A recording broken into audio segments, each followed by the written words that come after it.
When I first moved into my neighborhood, I thought it would be peaceful. I never expected that a simple fence dispute would turn into a nightmare with the HOA. It all started when I received a letter with a $3,000 offer. They claimed it was for a land adjustment, but something felt off. Then my neighbor Daniel came over, warning me quietly. "Be careful," he said.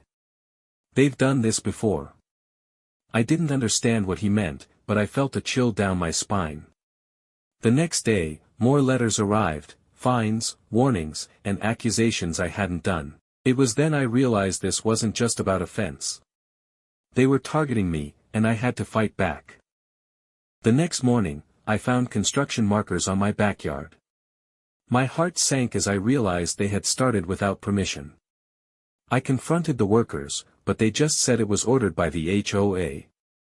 I checked the property papers and discovered a hidden clause I had never seen before.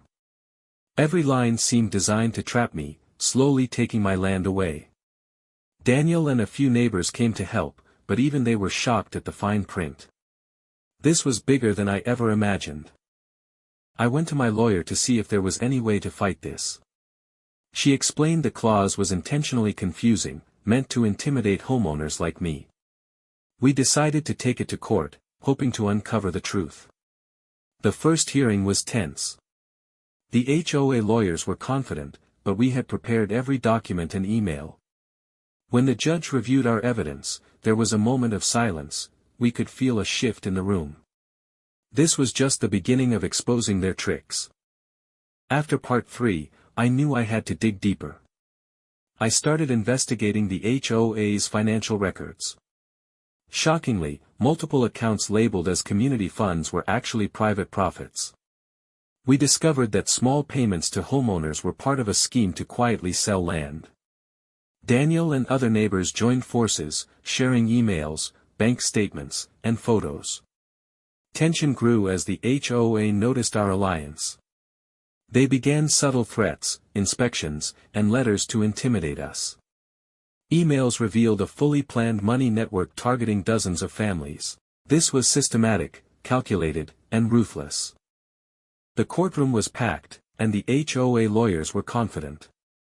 Our team presented forged signatures, hidden payments, and emails planning land theft. The judge paused, stunned by the evidence. Neighbors gave emotional testimonies. They sold my backyard without me knowing. The HOA tried to argue legality, but every document contradicted them. Finally, the judge delivered the verdict. All property illegally sold will be returned immediately. All hidden accounts will be investigated and frozen. Homeowners receive back their property, plus extra compensation for damages. The $3,000 trap. Nothing compared to the final payouts.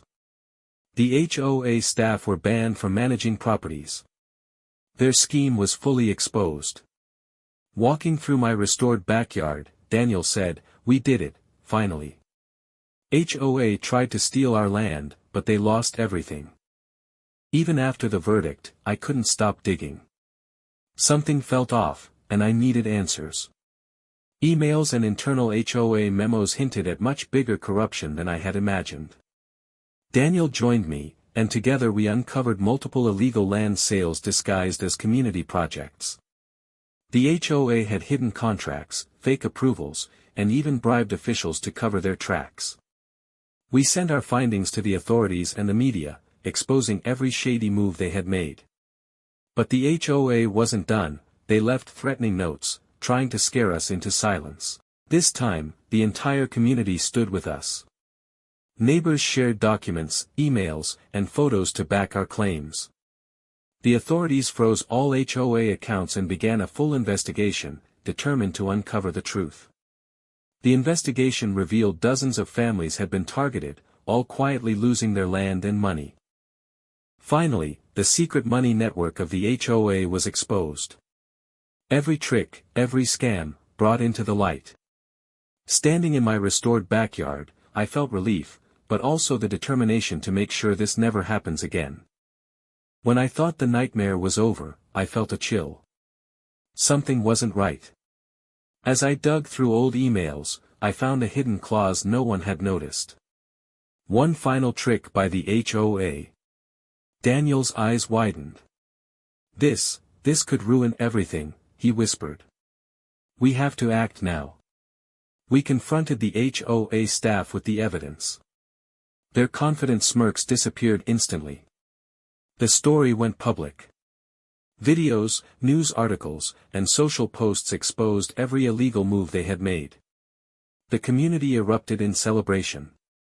Families got their land back. The HOA was banned from managing any property ever again. I stood in my restored backyard, the sun setting behind me.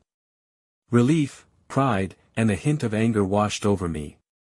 But then, a hidden account surfaced. Millions had been transferred overseas. The authorities were already on it, but the scale was shocking. I realized this fight was bigger than me. It was about protecting every neighbor, every family, every person who had been silenced. Walking through the quiet streets with Daniel, I made a promise. No one would ever take our homes without a fight. And this time, we were ready for anything.